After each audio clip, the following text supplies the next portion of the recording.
Саламатсыздар, урматтуу Чалкан медиа каналынын көрөрмандары, өлкөбүздө алынган акыркы сааттагы жаңылыктар менен сиздерди тааныштырабыз. 5 жылдан ашык иштеген мектеп директорлору иштен алынды. Сынак. Кыргызстанда мамлекеттик жана муниципалдык жалпы билим берүү мекемелеринин жетекчилерин сынак менен тандала турган болду. Кыргызстанда мамлекеттик жана муниципалдык жалпы билим берүү мекемелеринин жетекчилерин сынак менен тандала турган болду. Бул боюнча Кыргыз Республикасынын мамлекеттик жана муниципалдык жалпы билим берүү уюмдарынын жетекчилеринин ишинин натыйжалуулугун жогорулатуу боюнча айрым чаралар жөнүндө жарлыкка президент Садыр Жапаров кол койду. Жарлык билим берүү уюмдарынын жетекчилерине кесипкөй адистерди тартуу, билим берүү чөйрөсүндөгү башкарууну жакшыртууга багытталган. Жарлыкка ылайык 5 жыл жетекчилик кызматта иштегендер жумуштан бошотулат. Сынактын шарттары президенттин сайтында толук жазылган. Коомчулукта ири шаарлардагы мектеп жетекчилери көп жылдан бери отуруп, акча чогултуу жана башка иштерге аралашат деген сындар көп айтылат. Кыргызстанда 2162 мектеп бар. Бишкектеги айт намазда теракт жасамак болгон 2 чет элдик кармалды. Бишкекте Курман айт намазы учурунда теракт жасоону пландаган 2 чет элдик кармалды. Бул тууралуу УКМКнын маалымат кызматы кабарлады. Билдирүүгө ылайык, согушкерлердин Кыргызстандагы тапшырмаларынын бири 9 июлда айт намазда террордук акт жасоого даярдануу болуп, алар Борбордук аянтка жакын жерден ижарага батир алып, чалгындоо иштерин жүргүзүшкөн. Эл аралык террордук уюмга тиешеси бар 2 чет элдик жаран Сириядан жасалма паспорт менен келген. Аларга жардам көрсөткөн Кыргызстандын бир нече жараны дагы колго түштү. Тергөө учурунда бул адамдардын Сириядагы согуштук аймакта бүлүнтүү жана террордук даярдыктан өткөндүгү боюнча айныгыс далилдер алынган. Кармалгандардын биринде колго жасалган жардыргыч затты жасоо боюнча нускама болгон деп айтылат маалыматта. Бул факт боюнча кылмыш иши козголуп, тергөө иштери башталды. Кармалгандар УКМКнын тергөө абагына киргизилген.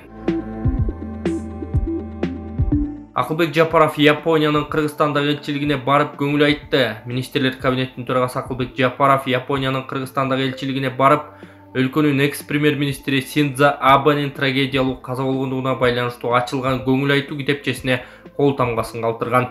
Бул тууралуу өкмөттүн маалымат кызматы кабарлады. Чечкиндүү инсан, таланттуу саясатчы дүйнөдөн кайтты. Бул бүткүл дүйнөлүк коом үчүн чоң жоготуу. Кыргызстан менен Япониянын ортосундагы достук мамилелерди чыңдоодо көрүнүктүү мамлекеттик ишмер катары маанилүү роль ойногон АБ мырзанын жаркын элеси сакталат. Аны жоготуу, аны билгендердин баары үчүн орду толгус. Кыргызстандын эли Жапон эли менен кошо аза күтүп жатат, деген Акылбек Жапаров. Япониянын Кыргыз Республикасындагы ыйгарым укуктуу жана атайын элчиси Маэда Сигеки Министрлер кабинетинин башчысына көңүл айтып келген үчүн ыраазычылык билдирип, эки өлкө ортосундагы кызматташтык байланышта чыңдоого аракет жасаган экс-премьер-министри Синдзо Абэнин иштерин улантабыз, деген ал. Токтогул суу сактагычындагы суу 12 миллиард 614 миллион метр кубту түздү. 12 июлга карата Токтогул суу сактагычында суунун көлөмү 12 миллиард 614 миллион метр кубту түздү. Бул тууралуу электр станциялар ачык акционердик коомунан билдиришти. Билдирүүдө көрсөтүлгөндөй, суунун орточо күндүк агып кириши жана агып чыгышы жарыяланган эмес. Качкын президент Курманбек Бакиев 4 көчөдөгү 270 метр жердин чыры тууралуу айтып берди. Мурдагы качкын президент Курманбек Бакиев Жаңырдоо гезитине берген маегинде 4 көчөдөгү 270 метр жердин чыры тууралуу аны Бакиев менен Мадумаров тажик тарапка берип салган дегендерге жооп берген. Мен деле бул сөздөрдүн айланасында ар кандай пикирлерди угуп калып жүрөм. Мадумаров жерди сатып жиберген деп жатышат. Биринчиден, жерди эч ким сата албайт. Ушуну кыргызстандык туугандарым, жердештерим жакшылап билип түшүнүп алышсынчы. Жерди эч ким сатып ала албайт. Буга мыйзамдар эч качан жол бербейт. Талаш жерди чечиш өтө кыйын маселе. Эрежеси өтө татаал нерсе, чоң маселе. Убакыт келин болгондо дагы айтып берет элем. Ал эми 275 метр жер боюнча мындай. Мага бир ирет Адахан Мадумаров кирип калды да: Курманбек Салиевич, бизде ошол жерде өтүп жаткан атууларыбызды тажик чеграчылары өтө кыйнап жатышыптыр. Айрыкча кыз келиндерди токтотуп текшерип, эмнеңди, көйнөгүңдү чеч, сумкаңды ач деп ушалаганга чейин барып кыйнап жатыптыр, деп калды.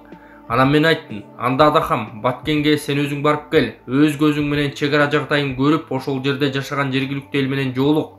Биз тарап менен да, тажик тарап менен да жолугуп сүйлөш, бизге кандай ыңгайлуу шарт болсо ошол маселени аракет кылып чечип кел деп айттым. Бүттү, ал Баткенге кетти. Мадумаров Баткен жергесине барып, ошол 4 көчөдөгү маселени чечип келгенден кийин жолукту эле. Албетте, келгенден кийин Адаха Мадумаров менин кабыл алуумда болгон. Мадумаров Курманбек Салиевич, биз эки тарап болуп жолугушуп сүйлөшүп, ошол жерди убактылуу колдонуу боюнча протокол түздүк. Лейлек тарапка 4 көчөдөн өткөн кезде тажик чегарачылары биздин жарандарды тоскоолдуксуз өткөрө турган болушту. Шарт түзүлдү деп айткан. Мен Мадумаровго эки тарап тең маселени чечишине ыраазы болдубу дедим. Болду деп Мадумаров айткан. Каршы болушкан жокпу деп сурагам. Мадумаров жок, эл ыраазы деп айткан. Ошондой эле чечилген. Ал маселени эч ким деле көтөргөн эмес. Ошол бойдон ал протоколду эле унутуп деле калган. Макул, бүттү. Ал жерлер тажиктерге өтүп кеткен жок да.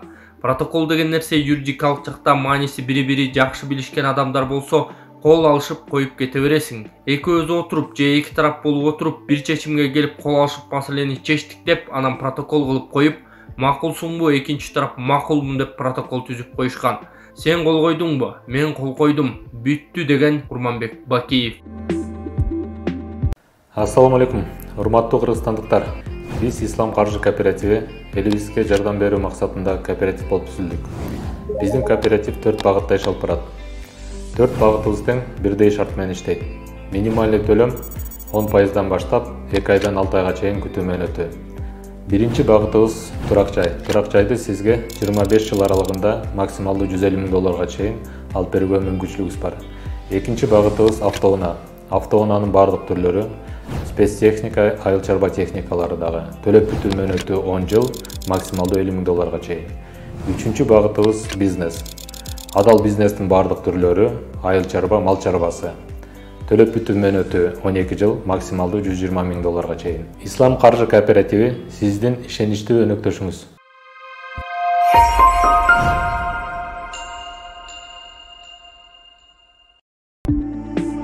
Башкы прокуратура Викрам Розакуновдун иши боюнча материалды Казакстанга жөнөтөт.